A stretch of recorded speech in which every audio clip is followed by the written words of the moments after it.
Assalamualaikum warahmatullahi wabarakatuh. Melanjutkan apa yang kemarin telah kita bahas, bahwa sebenarnya bukan manusia yang menyembah dan memuji Allah, melainkan hakikatnya adalah Allah menyembah dan memuji dirinya sendiri. Sedangkan kita adalah tempat Allah menyatakan kebesarannya, keagungannya, kekuasaannya dan masih banyak lagi. Dengan kata lain, manusia hanya berikrar atas apa yang diinginkan dan yang diperintahkan oleh Allah. Tentu ikrar tersebut memiliki makna mengikuti, memahami, lalu mengerjakan segala maksud dan tujuan dari kalimat yang keluar dari sang raja di atas raja sebagai pengikrar, dan yang pertama-tama dari Allah, kemudian menurunkan keinginan dan perintahnya kepada baginda Rasulullah Shallallahu Alaihi Wasallam. Mari kita sedikit renungkan pernyataan ini. Jika kita berkeinginan, lalu keinginan kita itu harus terrealisasikan, maka sebelum terrealisasikan, kita membutuhkan yang akan merealisasikan keinginan kita tersebut. Dalam hal ini, kita ingin orang lain mengerjakan sesuatu yang kita inginkan, sebab yang kita inginkan bukanlah untuk kita, melainkan untuk yang akan mengerjakannya dengan ketaatan dan kepatuhan penuh. Pertanyaannya adalah, lebih dulu mana datang kepada orang lain tersebut? Perintah lebih dulu datang atau orang yang memerintah yang terlebih dahulu bertemu dengan yang akan diperintahkan untuk menyampaikan visi misi kita? Tentu, yang akan diperintahkan yang harus terlebih dulu kita jumpai, maka barulah bisa kita mengutarakan keinginan kita atas sebuah perintah yang harus dikerjakan dengan ketaatan dan patuh. Begitulah proses Isra dan Miraj, bahwasanya Allah membawa Rasulullah menuju langit untuk diperintahkan sholat.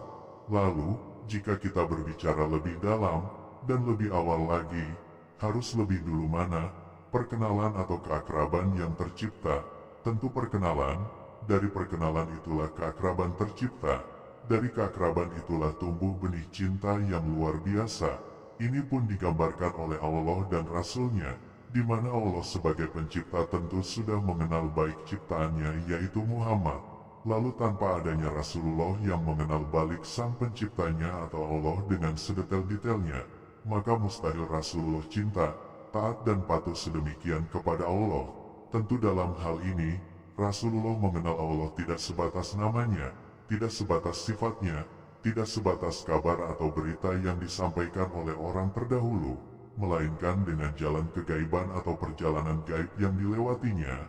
Dengan kata lain, atau maksud pernyataan ini adalah, kita tidak mungkin bisa taat, patuh dalam hal berikrar ataupun mengerjakan segala sesuatu dengan sempurna tanpa cinta. Cinta tak akan terjadi tanpa mengenal atau mengetahui, dan mustahil mengenal dan mengetahui tanpa tahu Allah sejatinya. Oleh sebab itulah dalam rukun Islam, sebelum sholat, yang pertama adalah syahadat. Syahadat artinya menyaksikan atau bersaksi. Akhirnya kita sampai pada kesimpulan, bahwasanya manusia bukanlah pelaku utama dari segala ritual agama tersebut, melainkan Allah lah yang berperilaku pada diri kita, sebab tanpa Allah, kita tak akan mampu melakukan apapun di dunia ini. Selanjutnya, kita harus memahami dan sadar dengan sebenar-benarnya, bahwa kita hanya berikrar atau membenarkan, dan di dalam maksud dan arti ikrar, terdapat maksud dan tujuan agar kita melakukan, melaksanakan, tentu dengan cara mempelajari terlebih dahulu, mencari tahu apakah benar yang diikrarkan itu. Jika benar, maka kita wajib untuk mempelajari ikrar tersebut lebih dalam lagi, sebab ikrar itu bukan kalimat yang sekedar diiyakan saja, melainkan untuk dipelajari keseluruhan dari maksudnya, artinya dan maknanya, dengan tujuan agar kita mampu benar dalam mengikrarkannya. Sebab sekali lagi, bahwa ikrar itu memiliki arti mengerjakan, mematuhi dan menaati, maka atas kesadaran itulah membuat kita pada akhirnya mampu untuk berikrar dengan sebenar-benarnya dan seikhlas-ikhlasnya.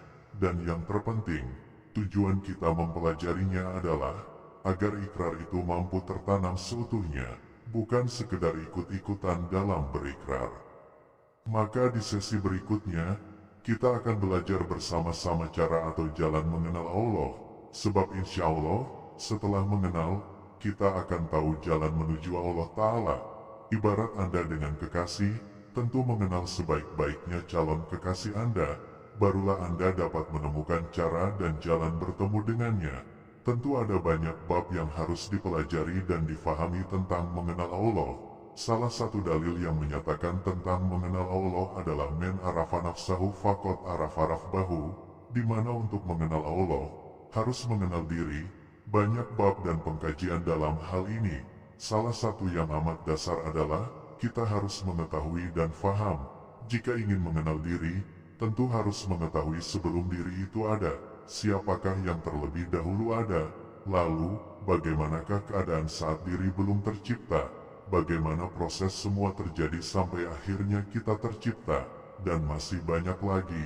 Oleh sebab itu, semoga Allah meridhoi apa yang kita niatkan ini, agar kita mampu menjadi seseorang yang mampu mengenal sejatinya Allah dan kemudian menjadi orang yang mampu merealisasikan visi misi yang Allah maksudkan dan inginkan dalam ikrarnya.